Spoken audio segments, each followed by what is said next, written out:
My message this morning is the next big thing coming.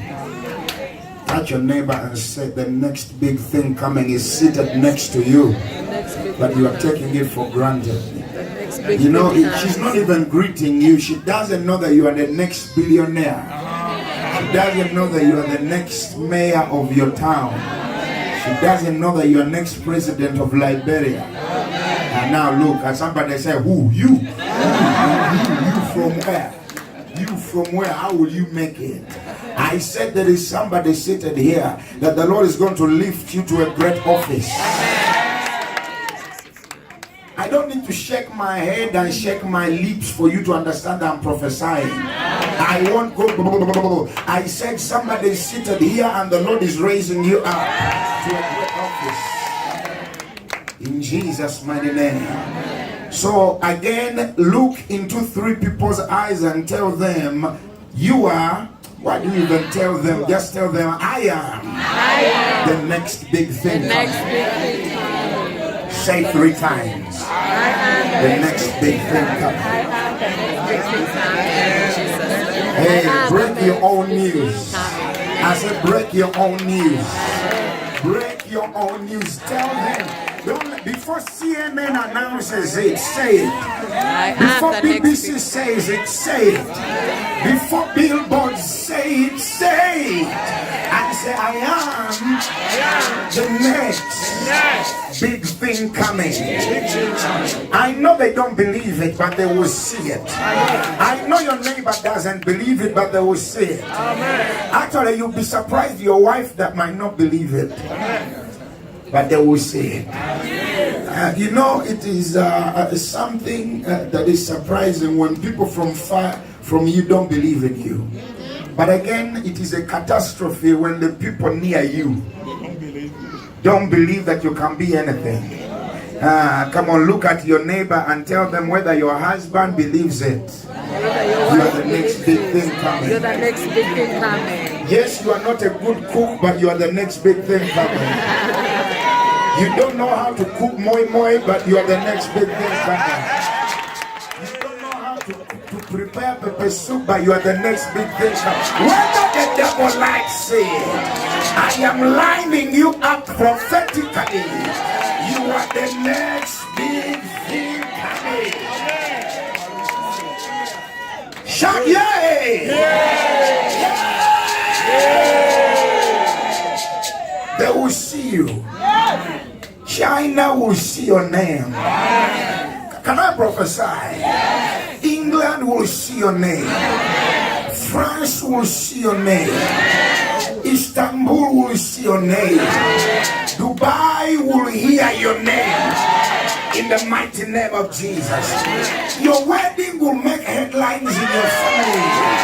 I don't know who I'm prophesying to. I said your wedding will make headlines in your family. You will celebrate. Hallelujah. Lift up your hands and say, I will celebrate. I will celebrate. I am the next big thing coming. In Jesus' mighty name. Glory to Jesus in the highest. You know, there is something that only you and destiny knows, and nobody knows. 28 years ago, I was a village boy in the jungles of Uganda.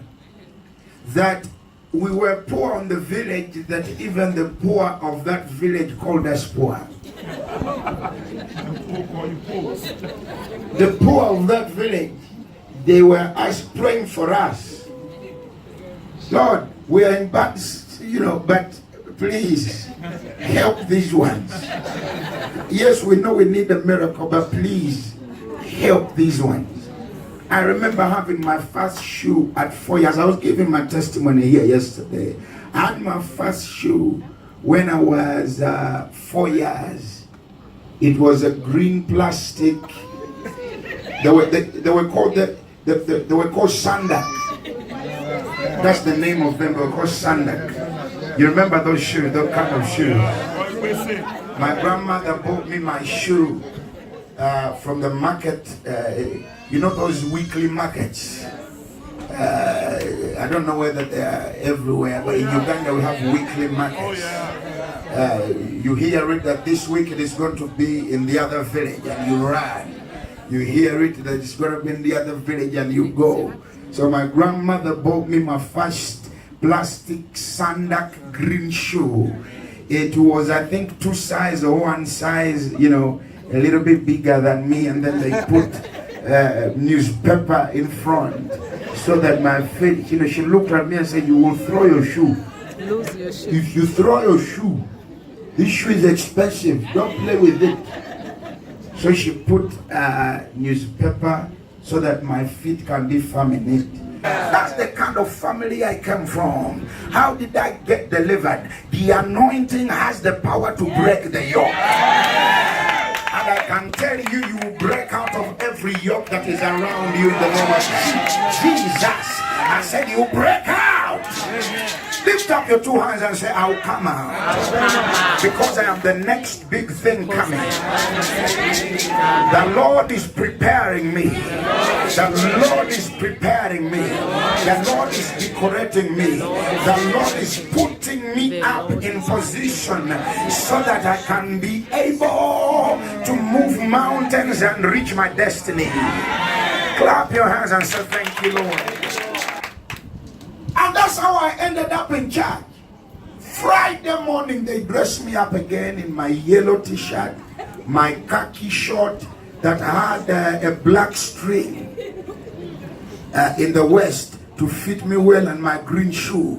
Look at that designer. Look at that designer from Italy.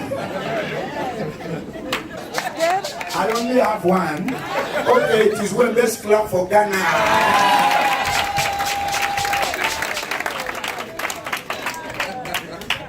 Somebody said, remember what happened to Mary and Joseph? You remember that story? The Bible says that these people were getting ready to get married. And it happened that Mary happened to be pregnant mysteriously.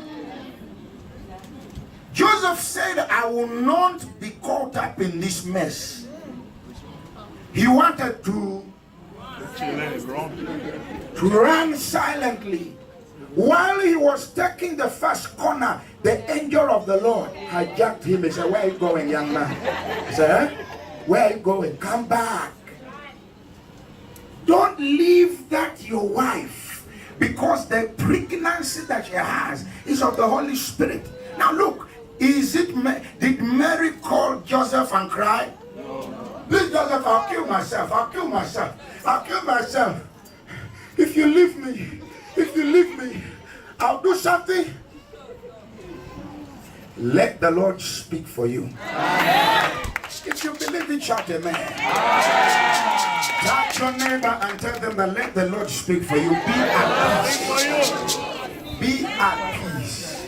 The Lord will bring the man and the woman that you need to take you to your next level. From today, I prophesy, you will not look for opportunities. Opportunities will look for you. I feel that one has landed on somebody. I said, you will not look for opportunities. Opportunities will look for you. In the name of Jesus. You will not look for men to help you. The Lord will line up people